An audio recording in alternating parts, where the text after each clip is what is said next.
Hello everyone, and welcome back to Super English Talks. My name is Jara, and I am so happy that you are here with me today. Let me ask you something. Do you really want to improve your English listening and speaking skills? Maybe this has happened to you before. You're in a conversation. You smile and nod, but inside you are lost. You don't really understand what the other person is saying. Or maybe it's the opposite. You know exactly what you want to say in your head, but when you try to speak, the words come out slowly or they don't sound natural. If this sounds like you, then you are in the right place. In today's episode, I am going to show you a different way to improve your English. It's not about memorizing grammar rules or long lists of vocabulary. It's about listening to real stories full of useful, everyday words and expressions. When you listen to these stories, your ears will get used to English the way people really speak it in daily life. And when you repeat the sentences with me, you will practice your pronunciation, build confidence, and become more comfortable speaking English, one sentence at a time. So, get comfortable. Take a deep breath. And let's begin. Let me ask you another question. Have you ever completely misunderstood someone in English just because of one single word? Maybe you were at a restaurant. You wanted to order food, but the waiter looked confused and didn't understand you. Or maybe you were at work. You were talking with a coworker, but later you realized you missed an important detail. These moments are frustrating, aren't they? They can make you feel embarrassed. They can make you feel small or even discouraged. But remember, you are not alone. Everyone has stories like this, even people who speak English quite well. I want to share a story about my friend Leo. A few years ago, Leo visited New York City for the very first time. It was a dream he had for many years. He was excited, but also a little nervous. New York is a fast city, and people there speak quickly. On his first morning, Leo decided to go to a small cafe. You can imagine it, a cozy place, just like in the movies. The smell of coffee and fresh pastries filled the air. Leo wanted to order something simple, a croissant and a cup of coffee.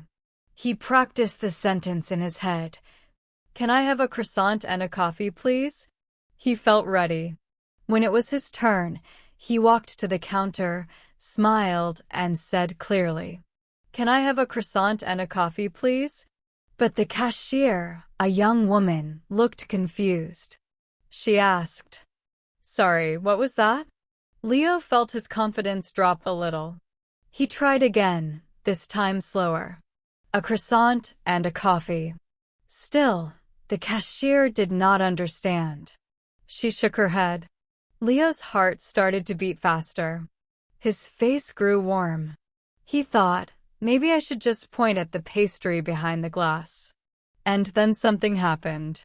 An older man in line, standing behind Leo, leaned forward and said to the cashier, "I think he means a croissant."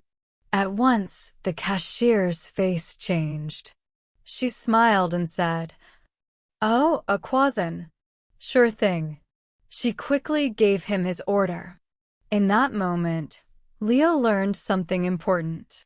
It was not that he used the wrong words. His grammar and vocabulary were correct. The problem was only pronunciation. Sometimes, even when you know the right word, if you pronounce it differently, people may not understand you. This is why listening and repeating is so powerful. When you train your ear to hear how words sound, and when you practice saying them out loud, you make it easier for other people to understand you. And little by little, one story at a time, you build the confidence to speak English more clearly and naturally. Leo's story taught us how important pronunciation is. But there is something else that many learners discover. My friend realized that even though he had learned the word croissant from his textbook, hearing it and saying it in a real conversation was a completely different experience. And this is true for many English words. On paper, they look easy. You recognize them immediately. But when you hear them spoken quickly by a native speaker, they can sound like a brand new word. And when you try to say them yourself, sometimes your accent makes them hard to recognize. This is why listening is so incredibly important on your English journey. The more you listen to real, natural English, the more you train your brain. You start to recognize the sounds, the rhythm, and the flow of the language. Slowly, it begins to feel natural. And here's the magic. When you hear the same everyday words and phrases again and again, in different real-life situations, your brain starts to absorb them. You don't just know them, you feel confident using them yourself. Let me share another story with you. This time it's about my cousin, Chloe. Chloe is very smart. Her grammar was excellent. Her vocabulary was strong. On paper, her English looked perfect. She got a new job in Canada, and she was excited to start this adventure. But when she arrived, she quickly realized that real-life English was not the same as textbook English. At work, her colleagues spoke very fast. They used slang and idioms she had never heard before. And in meetings, they often interrupted each other in a friendly, energetic way that felt confusing and even stressful to her. One day, Chloe was in an important team meeting. Suddenly, her manager turned to her and said, "Chloe, can you touch base with Mike about the new project?" Chloe froze. Touch base? Her brain went completely blank. She thought to herself, does this mean I need to touch something on Mike's desk? Do I need to physically touch something? She was embarrassed. She didn't want to look silly in front of her boss and her colleagues. So, she just nodded politely, pretending to understand. Later, after the meeting, she quietly asked a friendly coworker. Her colleague laughed kindly and explained, "To touch base simply means to check in with someone. To have a short conversation with them and get an update." That one phrase, touch base, completely changed Chloe's understanding of workplace English. From that moment, she decided to pay much closer attention to the expressions her colleagues used. She even started keeping a small notebook. Every time she heard a new idiom or phrase, she wrote it down. And over time, Chloe's English didn't just improve on paper, it became natural, flexible, and full of the real expressions people use every day. So here's a powerful tip for you. When you hear a new phrase or idiom, don't just look it up and memorize the meaning. Instead, listen carefully to how people actually use it. Ask yourself, what was the situation? What was the speaker's tone of voice? How did other people react? Then, practice saying it out loud. Repeat it until it feels comfortable in your mouth. And finally, try using it in one of your own sentences. The more you do this, the more natural these expressions will become. They will stop feeling like school English and start feeling like your English.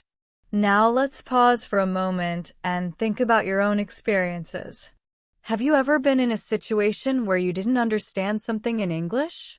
Maybe you misheard a single word and it completely changed the meaning of the sentence. Or maybe you heard an expression you didn't know and you weren't sure what to do. How did you handle that moment? Did you ask? Did you guess? Or did you just smile and hope for the best? Let's imagine a scene together. You are traveling and you arrive at a hotel after a long journey. You're tired. You just want to check in, take a shower, and rest. The receptionist greets you with a smile and says something quickly. "Hi there. Checking in? Can I get a credit card and a photo ID, please?" You understand the words credit card and photo ID, but maybe the phrase checking in feels new or confusing. What do you do in this moment? Do you freeze like Chloe did in her meeting? Or do you stay calm, listen carefully, and use the situation to learn something new? Sometimes in English, a very small phrase can cause a very big confusion. Imagine this. You're at a hotel and the receptionist asks, "Would you like a wake-up call?" If you've never heard this phrase before, your brain might start racing. Maybe you think, a wake-up call? Do they mean something serious? Do they want me to wake up in life? Are they asking a deep question about my future? But in reality, it's very simple. A wake-up call in a hotel means the staff will call your room's phone at a specific time in the morning to wake you up. It's just like an alarm clock service. This is a great example of how small misunderstandings happen all the time in real life. That's why listening to real conversations and real stories, like the ones we share here, is the best way to prepare yourself and improve your English. Let's do a quick practice exercise together right now. I will say a short, simple sentence. After I say it, I want you to repeat it out loud. Don't worry if your pronunciation isn't perfect. Just try. Ready? I'd like to order a coffee, please.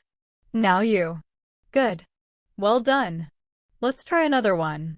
This phrase is very useful when you don't understand something. Could you repeat that, please? Your turn. Excellent. These are short, polite phrases, but they are powerful. You can use them in restaurants, in shops, at work, or even when traveling. And the more you practice them, the more confident and natural you will feel. Now let's move on to another real-life story. This one is about my friend Sam. A few years ago, Sam moved to London for a new job. He was so excited. It was his dream to work at a big international company. Sam had studied English for many years. He had learned grammar, he had memorized vocabulary, and he had listened to slow audio recordings in his classes. He felt ready. He thought, yes, I can do this. My English is strong. But when he arrived in London, he quickly realized something. Real-life English was completely different. On his very first day, his manager, Sarah, introduced him to the team. Everyone was kind and welcoming, but they spoke so quickly. The office was noisy, phones ringing, keyboards clicking, people laughing and chatting. And on top of that, they used slang and expressions he had never seen in his textbooks. For Sam, it felt overwhelming. It was like all his years of study had suddenly disappeared. He felt like a beginner again. At lunchtime, one of his coworkers, Jake, came over and said with a smile, "Hey Sam, let's go grab a bite." Sam froze. His brain started analyzing. Grab means to take something quickly. A bite means a small piece of food. So, did Jake want to take a bite of Sam's food? That made no sense. Sam felt a wave of panic. He didn't want to look foolish. So he just smiled, nodded, and said, okay. He followed Jake and the others out of the office, still confused, still worried he might embarrass himself. Of course, later he realized the true meaning. The phrase grab a bite simply means to go out and eat together, usually in a casual way, like having lunch. That day, Sam learned that English is not just about grammar and vocabulary. It's about idioms, expressions, and the real way people actually speak. And here's your takeaway. When you hear an expression that confuses you, don't panic. Listen to the situation. Watch what people do. Often, the meaning becomes clear from the context. And when you learn a new phrase, like grab a bite or way up call, don't just memorize the words. Practice saying them out loud. Use them in your own sentences. The more you do this, the more natural and automatic they will feel. Quick practice time again. Repeat after me. Let's grab a bite. Would you like a wake-up call? Great job. When Sam and his coworkers finally arrived at the sandwich shop, the meaning of grab a bite suddenly became crystal clear. Everyone was ordering food, laughing, and chatting. And in that moment, Sam finally understood. To grab a bite simply means to go and get something to eat, usually something quick and casual, like lunch. He felt a huge wave of relief. Such a small phrase had caused him so much stress, but now he knew it. That day taught Sam an important lesson. Even though he had studied English for years and knew a lot of vocabulary, what he really needed was more practice listening to how people actually speak in daily life. So he made a plan. He was determined to improve. Every morning, on his walk to work, he started listening to English podcasts with real conversations. Not just slow, careful recordings, but natural voices with energy and rhythm. At lunchtime, instead of sitting alone at his desk, Sam pushed himself to join his coworkers in the break room. At first, it was awkward. He would sit there eating his sandwich, trying hard to follow the fast-paced stories and jokes.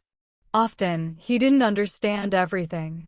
Sometimes, he felt too nervous to join in.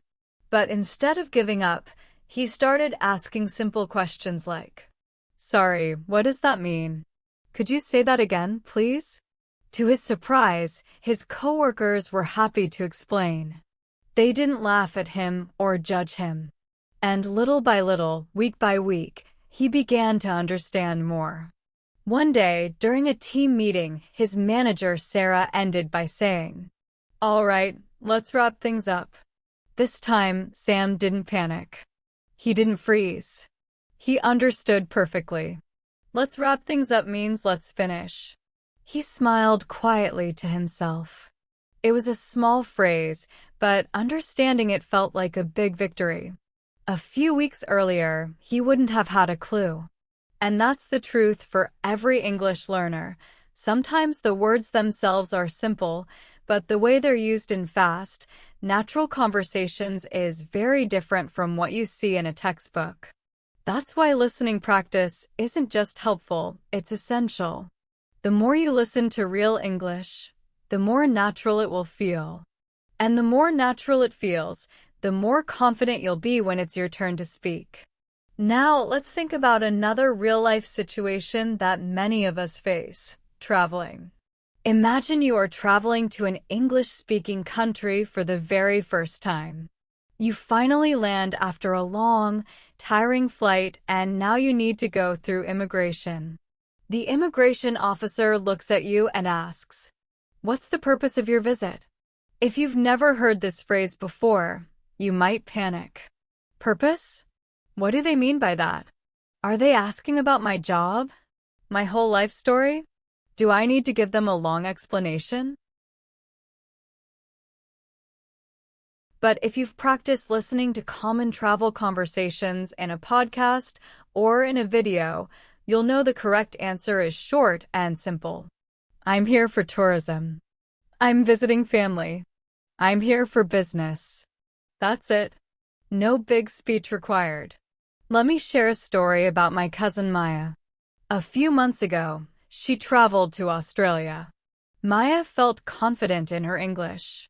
She had studied a lot, and she was excited about the trip. But when she arrived at the airport in Sydney, something unexpected happened. The immigration officer looked at her papers and asked, "Do you have anything to declare?" Maya froze. The word declare sounded so serious, so official, like something from a legal document. She thought, what do they mean? Declare what? Do I need to make a big announcement? Do I need to tell them my personal secrets? She panicked for a moment. What can I get for you? Perfect. Now let's try another one. For here or to go. Go ahead and repeat it. Excellent. And one more. That'll be $5.50. Now you try. Great job. Do you notice something? These phrases are short, but they come very quickly in real conversations. That's why it's so important not just to know the words, but to train your ear to recognize them when you hear them at full speed. Think of it like building a muscle. The first time you hear, "That'll be $5.50, it might sound like one long word, "That'll be $5.50. But after hearing it a few times, your brain starts to separate the sounds, and it suddenly feels easy and natural. So here's a little tip. Next time you're watching a movie, listening to a podcast, or even standing in line at a cafe, pay attention to the small, everyday phrases people use. Don't worry about catching every single word. Focus on recognizing the patterns and the tone. That's how you'll get used to real English, the kind that people actually speak. Now, let's move on to another common situation: shopping. Imagine you walk into a store and after a moment of looking around, a shop assistant approaches you with a smile and asks, "Can I help you find something?" If you're ready for this question, you can confidently reply, "Yes, I'm looking for a jacket," or "No, thank you, I'm just browsing." But if you've never practiced these phrases, you might freeze, just like my cousin Maya did at the airport. The good news is you don't have to be caught off guard. With just a little practice, these moments can feel completely natural. Here's another one. That'll be 550. Go ahead and say it out loud. You're doing great. When you listen carefully and then repeat, something powerful happens. Your brain starts to get used to the sounds and rhythms of English. Speaking slowly begins to feel easier. Over time, it even becomes automatic, like riding a bike.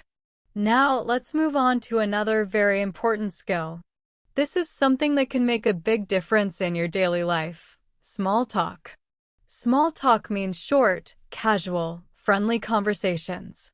You don't need to talk about serious topics like politics or science. Small talk is light. It's simple. It's the kind of conversation you might have when you meet someone new at a party, when you're waiting in line for the bus, or when you're standing by the coffee machine at work. At first, small talk can feel strange or even unnecessary. Maybe in your country or culture, people don't use small talk very much. But in many English-speaking places, small talk is a big part of social life. It's how people connect, even if they don't know each other very well. Let me give you an example. A few months ago, my friend Isabella moved from Spain to an English-speaking city for her job.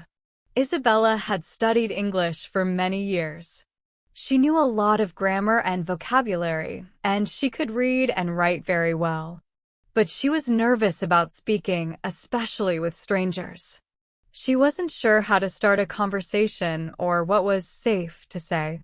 On her first week at her new job, one of her colleagues, Mark, invited her to have lunch with him and some other people in the break room. Isabella felt nervous. She didn't know them well. She worried they wouldn't understand her accent or that she might say something wrong.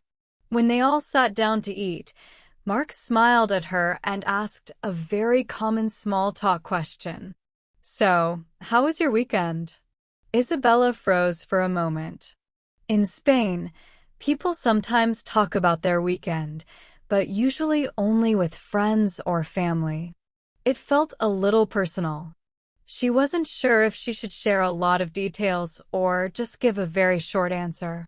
Finally, she decided to keep it simple. She said, "It was good.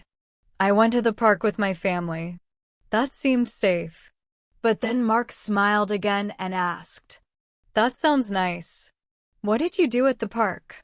In that moment, Isabella understood something important.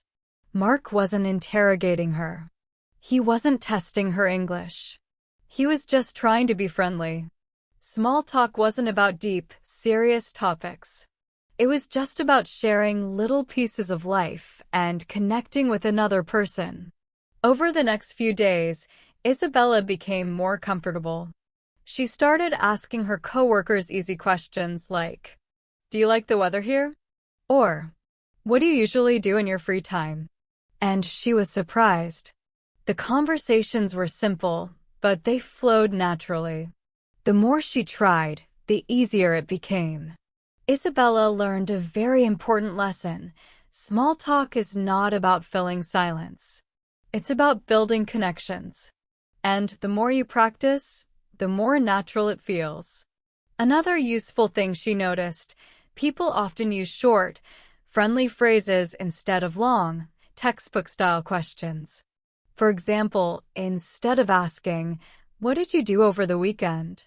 Mark had simply asked, "How was your weekend?" This is the kind of real English you don't always find in books. You learn it by listening carefully to people and practicing in real situations. Here's a helpful tip for you. When it comes to small talk, people usually don't expect long answers. It's more about the back and forth rhythm. You give a short answer, then you ask them something back. For example, Person A, "How was your weekend?" Person B, "It was good, thanks. I went to the park. How about you?" See? Short, simple, natural. That's the rhythm of small talk. When you're practicing conversations, try to notice these little signals or cues in what people say. For example, imagine someone says, "The weekend was great, but I wish it was longer." This sentence does two things. First, the person shares a small detail and a personal feeling. Second, they open a door for you to respond. You could reply with something like, "Yeah, I feel the same way." Or, "My weekend felt too short as well." You can even add, "What about you?" That small question, "What about you?" is one of the most powerful tools you can use in English conversations. Isabella, the friend we talked about earlier, started using it a lot. When someone asked her, "How was your weekend?" she would answer simply and then ask, "What about you?" She realized this kept the conversation going in a natural way. At first, she worried about making mistakes. But soon, she learned something very important. Conversations are not about being perfect. They're about keeping the flow, paying attention to the other person, and sharing little pieces of yourself. These everyday conversations about the weather, the weekend, or hobbies might seem small, but they're incredibly powerful. They will help you get better at listening, practice speaking in a low-pressure way, and build your confidence step by step. And this is something you can't really learn just from textbooks. You need real practice with real people. Now, let's take this one step further. Small talk is important, but there's another part of communication that goes even deeper: humor. Humor can be one of the hardest things to understand in a new language. Why? Because it often doesn't follow the dictionary meaning of the words. Instead, humor depends on tone of voice, timing, and shared cultural understanding. Let me tell you a story about a man named Daniel. Daniel was a brilliant engineer. In his home country, people usually spoke in a very direct, clear, and serious way.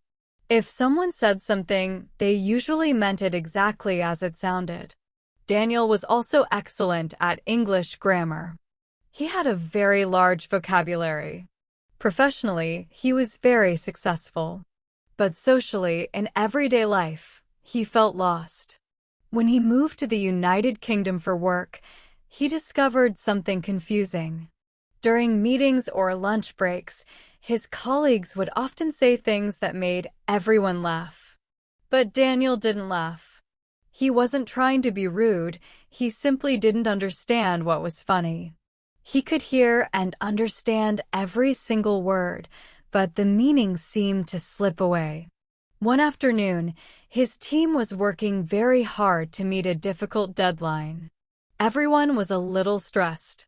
Then the manager walked into the room, looked at the piles of work, and said with a totally serious face, "Well, team, if we don't get this finished by 5 o'clock, we can all look forward to a lovely long weekend of working." The whole room laughed. The tension suddenly felt lighter. Everyone smiled except Daniel. He froze. He thought, "Wait, does this mean we really have to work all weekend?" His heart sank. He imagined canceling his weekend plans, calling his family, and telling them he had to stay in the office.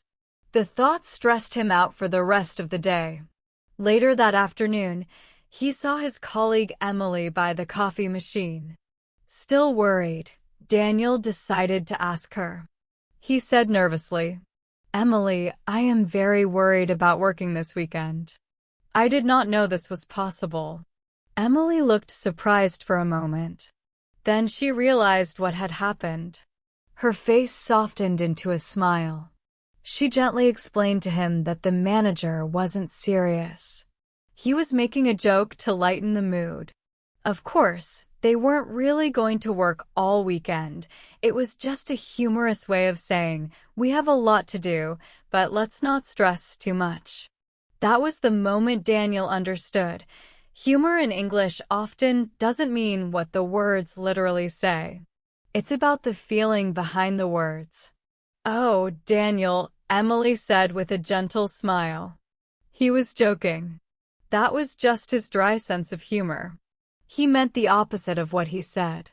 She explained that sarcasm, when someone says the opposite of what they mean in a playful way, was very common in British culture. It wasn't meant to confuse him. It was meant to make people smile and release a little bit of tension. For Daniel, this was a huge aha moment. It was as if a secret door had suddenly opened. He realized that until now, he had been listening to English only with the dictionary part of his brain. He focused only on the words and their direct meaning. But he hadn't been listening to the music of the language, the tone of voice, the expression on someone's face, the little pause before a punchline. After that day, Daniel decided to listen differently. He started to pay attention to more than just words. When a colleague said something unusual, he didn't immediately panic or take it literally. Instead, he watched their face. Was there a smile? He listened carefully. Was the tone playful or serious? He thought about the situation. Was it stressful, casual, or lighthearted? At first, this new way of listening felt hard. But little by little, Daniel began to notice the patterns. He realized when his colleagues were teasing each other, when they were being sarcastic, and when they were just trying to make a joke. A few months later, the team found themselves under pressure again, working against a tight deadline. This time, Daniel felt brave. He tried making a little joke of his own. It was simple, but he said it at just the right moment. To his surprise, his colleagues burst out laughing, not a polite smile, but a real, warm laugh. In that moment, Daniel felt something shift. He finally belonged. He had discovered that fluency in English wasn't only about grammar or vocabulary. True fluency meant understanding people, their tone, their humor, and their culture. The lesson from Daniel's story is powerful. Listen with your whole self. Don't just focus on the dictionary meaning of words. Listen for the feeling behind the words. Ask yourself, is the person smiling? Is their tone light or serious? Does the situation suggest stress or fun or connection? Understanding these little cultural signals will help you go from speaking correct English to speaking fluent English. Now, let's shift gears to another challenge many English learners face: accents. When you're learning English, it can sometimes feel overwhelming to hear all the different accents people have. English isn't spoken the same way everywhere. A British accent, an American accent, or an Australian accent can sound very different from one another. Even within the same country, accents can vary a lot. A person from Texas might sound very different from someone in New York. This variety can be confusing at first, but it's also what makes English so rich and interesting. Learning to understand different accents is an important step in your journey to mastering the language. So, let's pause for a moment and think about your own experience. Have you ever been in a situation where you felt completely lost in a conversation? Maybe the person was speaking very quickly. Maybe they used a slang word you had never heard before. Or maybe their accent was so different from the English you studied in school that you weren't sure if you even knew the language anymore. If that has happened to you, don't worry. You are not alone. Every learner feels this way at some point. Even native speakers sometimes struggle with strong regional accents.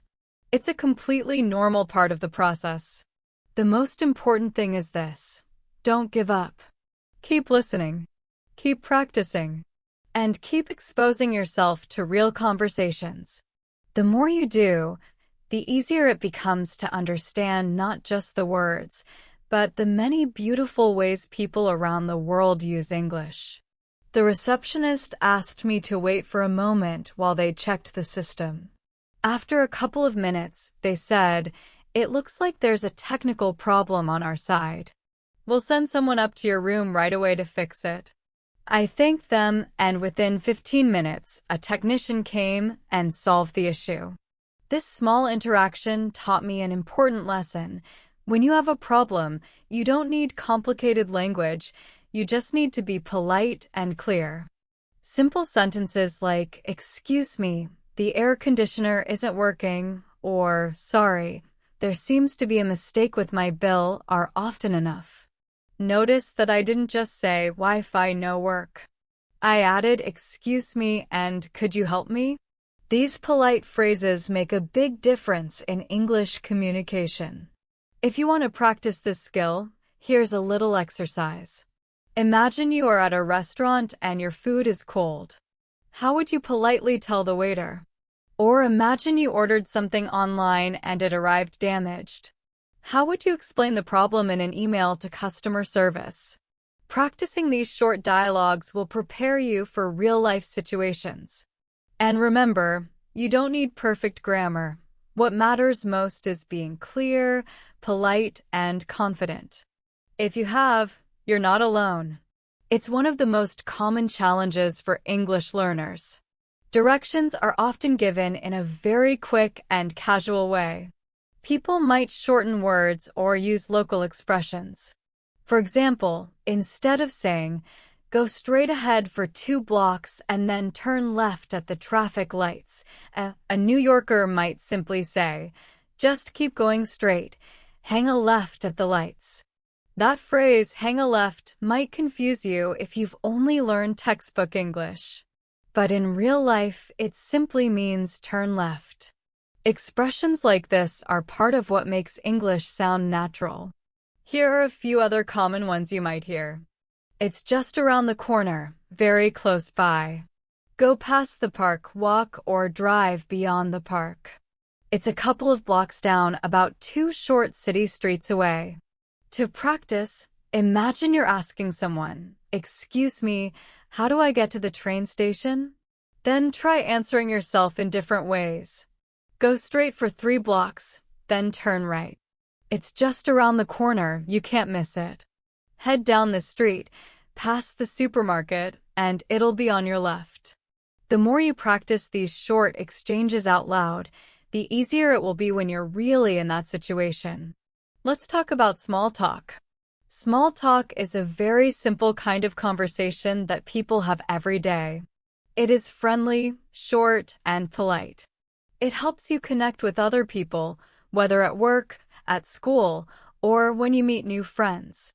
I remember one afternoon at a community event in London. I met a man named James. He started talking to me with a simple question. "Lovely weather today, isn't it?" I answered, "Yes, it's a beautiful day. I love how the sunshine brightens everything." That small conversation led to more questions and answers.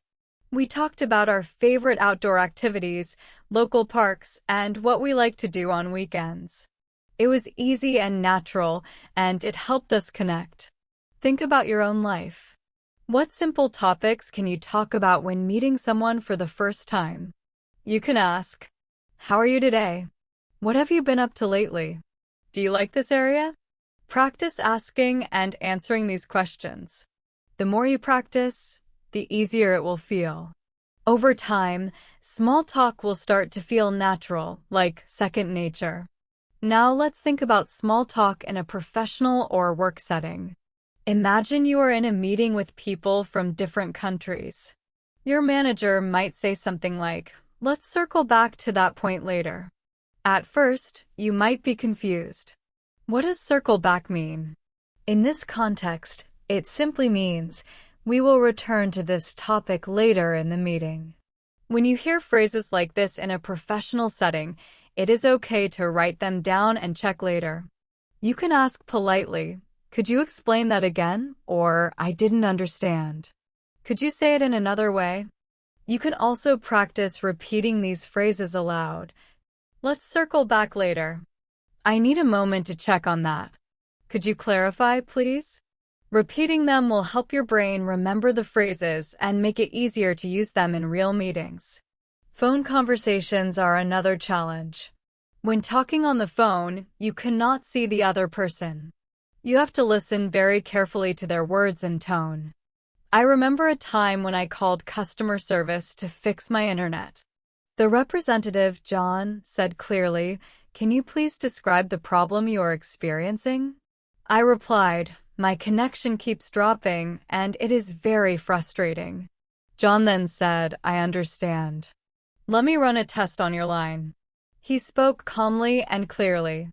This helped me feel less stressed. When you practice for phone calls, try saying phrases like, "Could you please repeat that? I'm sorry, I didn't catch that. Could you explain that more slowly?" These simple phrases will help you handle real phone calls in English with confidence. Now, let's think about traveling. Imagine you arrive at an airport in an English-speaking country. You hear an announcement over the speaker. Due to inclement weather, your flight will be delayed by 30 minutes. If you have never heard this before, you might feel worried or confused. Later, you might ask an airport worker, "Could you tell me why my flight is delayed?" They might reply, "The flight is delayed because of bad weather conditions." To practice, repeat these words and phrases aloud. Flight delayed. Inclement weather. Bad weather conditions. Repeating them will make it easier for you to understand and use them in real situations. Finally, let's practice talking about hobbies and interests. Picture yourself at a small event or a social gathering. Someone might ask, "What do you enjoy doing in your free time?" You can answer with simple sentences like, "I love reading. I enjoy hiking and being outdoors. I like trying out new recipes." After that, you can ask the other person, "What about you?" or "Do you like hiking too?" This back and forth makes the conversation natural. It also gives you a chance to practice new words and phrases while connecting with others. When you practice these everyday conversations, small talk, phone calls, asking for directions, or talking about hobbies, you improve your English step by step. Every time you listen, repeat, and speak, your confidence grows. Remember, English is not just about grammar or textbooks. It is a living language.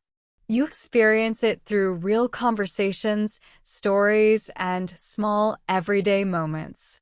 The more you practice, the more natural it will feel.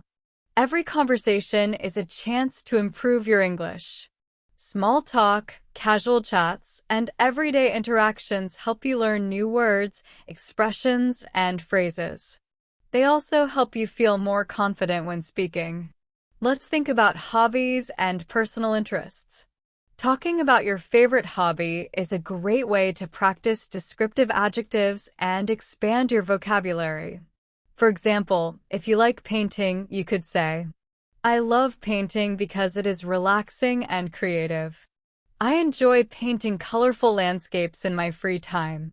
The more you practice describing your hobbies, the more words you will know, and the easier it becomes to share your experiences in English.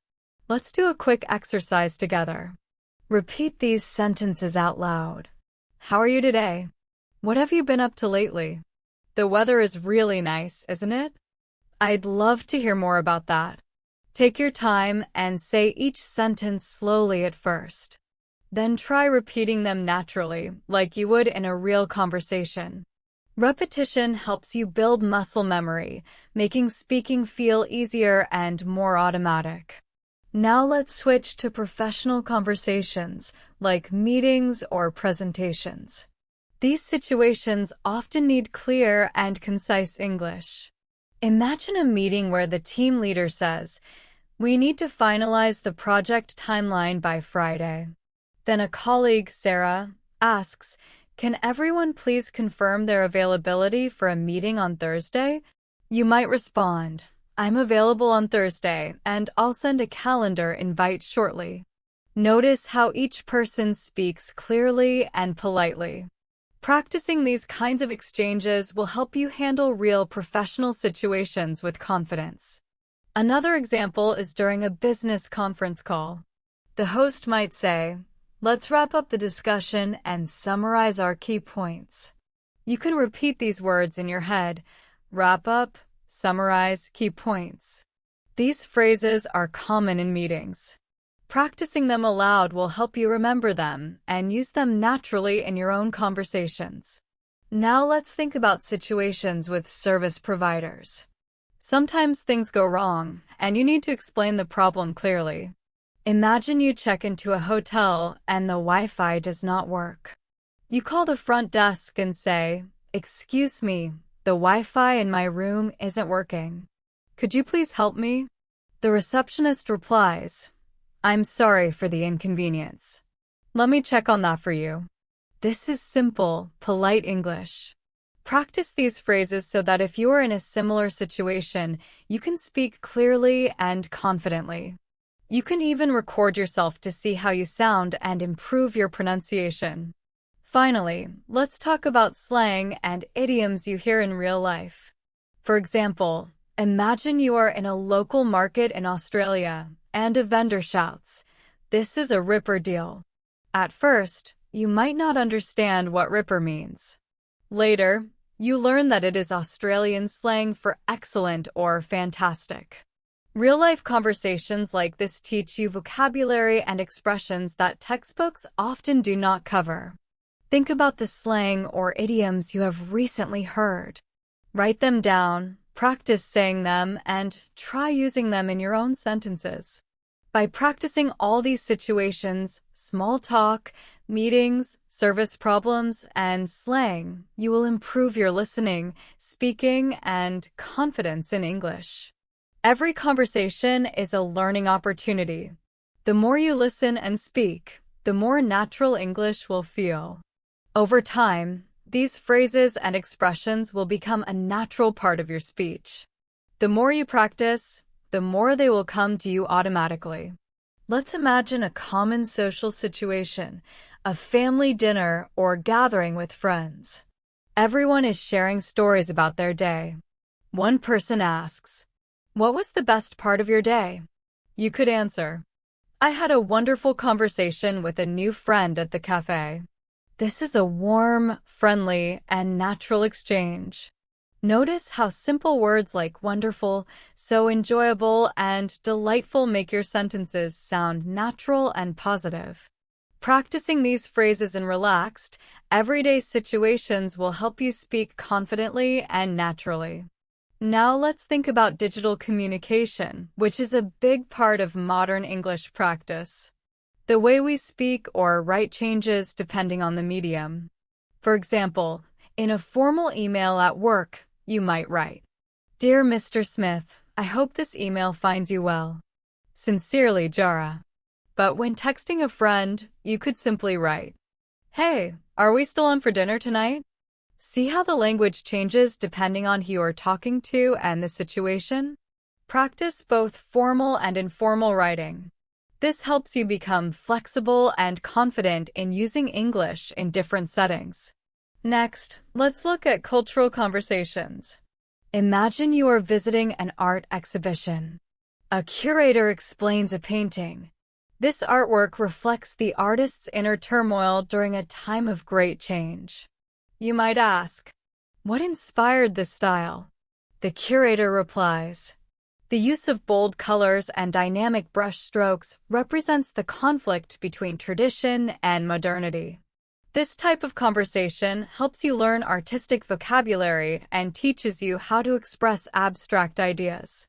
Try practicing how you would describe a painting, a sculpture, or a cultural event. Using descriptive language makes your conversations more interesting and engaging. Another practical example is academic discussions. Imagine you are in a university lecture. The professor says, "Today we will explore the impact of global warming on urban development." After the lecture, you might ask, "Could you please elaborate on the strategies cities are using to combat climate change?" This kind of dialogue requires careful listening and thoughtful questions. You can also practice summarizing what you learned in your own words. This strengthens both your understanding and your ability to communicate clearly in academic or professional settings. Spontaneous conversations are also important. Imagine you are at a community park and hear people talking about local news. The new park renovations have really transformed this area. You could join in by saying, "I agree. The improvements are fantastic." Even short comments like this help you practice natural conversation and make you feel more comfortable speaking in English. By practicing social, professional, academic, and everyday conversations, you can gradually build your listening, speaking, and confidence. Remember, every small interaction is an opportunity to improve. Over time, these expressions will feel completely natural, and you will be ready for almost any conversation in English. Have you ever noticed small things happening around you, like new playground features or people chatting casually in a park? These unscripted, everyday interactions are excellent opportunities to practice English. They allow you to speak spontaneously and listen actively. Ask yourself, when was the last time you joined a spontaneous conversation? How did you enter it smoothly? What could you say to keep the conversation natural and friendly? Thinking about these questions helps you prepare for real-life situations. Now, let's move to a scenario many people encounter online, participating in discussion forums, social media groups, or chat rooms. In these digital spaces, language is often informal, full of abbreviations, emojis, and casual phrases. For example, you might see someone write, "Has anyone tried the new cafe downtown? It's lit." Even though this is casual language, it teaches you current slang and how people interact in everyday online conversations. Spend some time reading posts in English forums or online communities. Observe how people communicate and try using some of these phrases in your own writing or speaking. This will help you sound more natural in modern, informal English. Next, let's discuss handling disagreements or misunderstandings in conversation. Miscommunications can happen even when your English is clear. I remember a conversation with a friend where we disagreed about a current event. Instead of getting upset, I said, "I see your point, but I have a different perspective. Can we clarify our thoughts further?" Using phrases like this helps keep discussions polite and constructive. Think about disagreements you have had before. What words or phrases could have helped smooth the situation?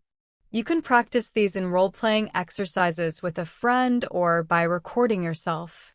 Repeat them until they feel natural and easy to use.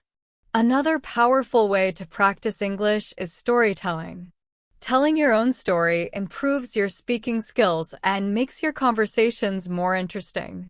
For example, imagine recounting a memorable day. "One day, I found myself lost in a busy city.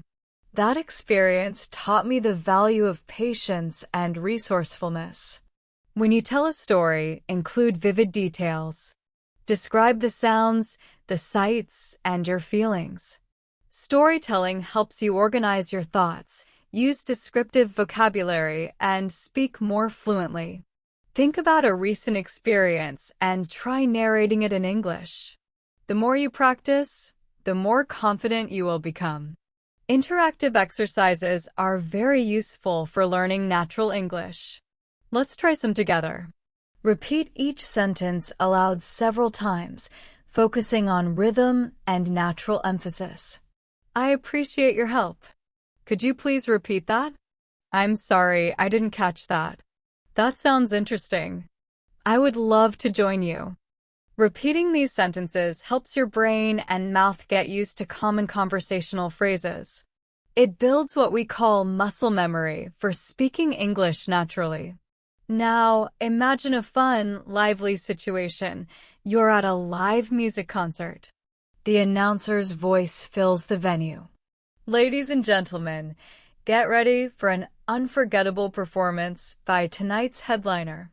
This scenario is different from a calm conversation at a cafe or a classroom discussion. Here, the language is full of energy and excitement. Listening to it carefully helps you understand tone, emphasis, and the natural rhythm of English in real life. You can even try mimicking the announcer to practice speaking with energy and confidence. By practicing in different situations, casual conversations, online interactions, disagreements, storytelling, and lively events, you develop the skills to understand English in many contexts.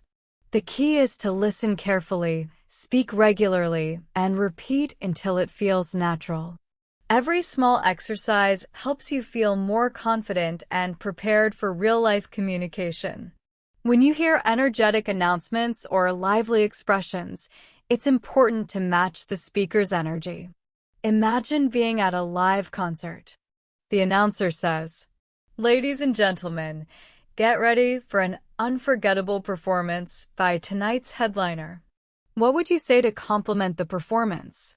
Maybe something like, "The energy on stage is amazing." Practicing this kind of dynamic language helps you adjust your tone, pace, and enthusiasm depending on the situation. Now, imagine a quiet, calm setting like a bookstore. You walk up to a clerk and ask politely, "Could you recommend a good mystery novel?" The clerk replies, "Certainly. This bestseller has a captivating plot and intriguing characters." This simple conversation shows how to use descriptive adjectives and polite questions. Try describing your favorite book or genre aloud. For example, I enjoy historical novels because they are full of fascinating details and interesting characters. Practicing this kind of exchange will improve both your vocabulary and your confidence. Next, think about using English in formal public settings, such as a government office. You might be applying for a new passport. The clerk greets you. "Good morning. How may I assist you today?" You reply, "I need to renew my passport, please." The clerk then asks clear and precise questions. "Could you provide your current passport number? Do you have all the required documents?" Formal conversations like this require you to speak clearly and politely. Practice saying these phrases aloud. Using polite words like please and thank you makes your communication smooth and professional. Another important scenario is visiting a healthcare facility. Imagine sitting in a doctor's office. The doctor asks, "How have you been feeling recently?" You might answer, "I have been experiencing headaches and some fatigue." The doctor may follow up with, "Can you describe the nature of your headaches?" Clear communication is very important here. Practice describing common health issues in simple language. For example, "I feel tired and sometimes have sharp pain in my head." This prepares you for real-life conversations about health. Digital communication is also very important today. Video calls are common, and you can see both the speaker's words and their gestures or facial expressions. For example, in a video meeting, someone might say, "Can everyone see my screen? Please let me know if you have any questions." Practicing video call phrases helps you speak clearly and listen actively. Join online webinars or virtual meetups to get used to different digital communication styles. Listening to and discussing current events is another great way to improve English. Imagine hearing a news report. Local communities are coming together to address recent flooding. Afterwards, try summarizing it in your own words. The neighborhoods are working together to deal with the floods. This exercise helps you remember new vocabulary, practice summarizing, and improve both your listening and speaking skills. Finally, think about participating in group discussions or debates.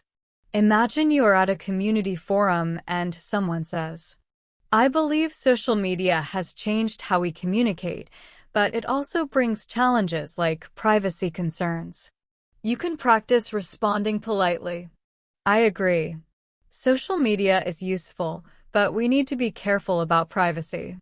Joining these kinds of discussions helps you learn how to express opinions clearly, listen to others, and use polite language in debates.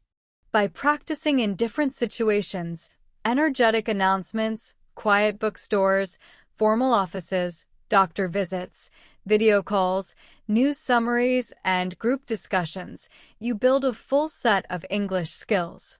Listen carefully, speak often, and repeat phrases until they feel natural. Every scenario gives you a chance to improve your confidence and fluency. You might respond in a conversation with something like, "I agree that social media has its benefits, but I'm curious about how it affects face-to-face interactions." Participating in debates or discussions is very useful. It helps you hear different opinions, practice expressing your own ideas clearly, and learn polite ways to agree or disagree. Think about any group discussion you've joined. What phrases did you use to agree politely or to disagree respectfully? Practice these phrases often so they become part of your natural conversation skills. Next, let's imagine an everyday situation, shopping. Picture yourself in a department store, looking for a specific item. You might ask a sales associate, "Excuse me, could you help me find the electronics section?" The associate might reply, "Yes, it's on the second floor near the home appliances area."